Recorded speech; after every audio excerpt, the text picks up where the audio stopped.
आलास? ये ये. आधी जरा शांत बस. मोकळा श्वास घे. आल्या आल्या केळी आणि मोदकांची लाच देऊन तुझ्या मागण्यांचं ओझं माझ्यापुढे टाकू नकोस. किंवा खरं तर यावर्षी काही मागूच नकोस. मागच्या वर्षीच्या तुझ्या मागण्यांचं काय झालं हे देखील विचारू नकोस.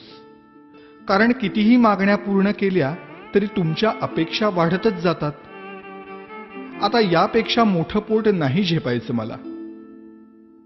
त्यापेक्षा असं कर, यावर्षी माझ्याच काही मागण्या पूर्ण कर.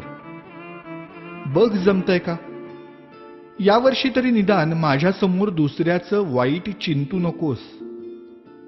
उगीच माझ्या नावाखाली खोटी वर्गणी उचलू नकोस. रात्रभर जागू नकोस. जागलास तरी पिऊ नकोस. प्यायलास तरी निदान झिंगू नकोस. नकोय रे मला 30 तोळ्यांची माळ. जमलंच तर स्पीकरचा व्हॉल्यूम कमी कर थोडा. अश्लील शब्दातली तुमच्या गाण्यांची लिरिक्स ऐकवत नाहीत मला. आणि बघवतही नाही तुमच्या कॉम्प्लेक्सच्या गॅदरिंग मधला नंगा नाच. अशक्य होतं रे मला हे 10 दिवस तुमचा तमाशारूपी उत्सव सहन करणं. हात जोडून मागणं मागतो तुझ्याकडे.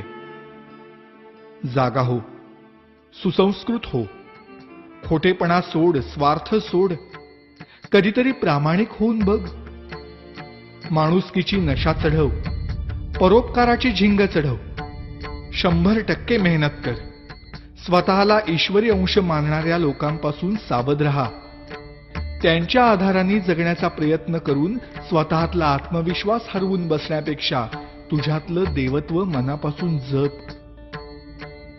दहशतीने जग जिंकण्यापेक्षा प्रेमाने मन जिंक. श्रीमंतांचे जोडे पुसण्यापेक्षा गरिबांचे पाय धु. पैशाने श्रीमंत होण्यापेक्षा मनाने श्रीमंत हो. बघ आता यातलं किती तुला झेपतंय. रागावू नकोस भक्ता.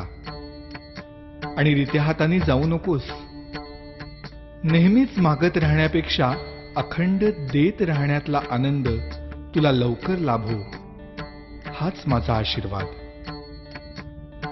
भेटूच पुन्हा.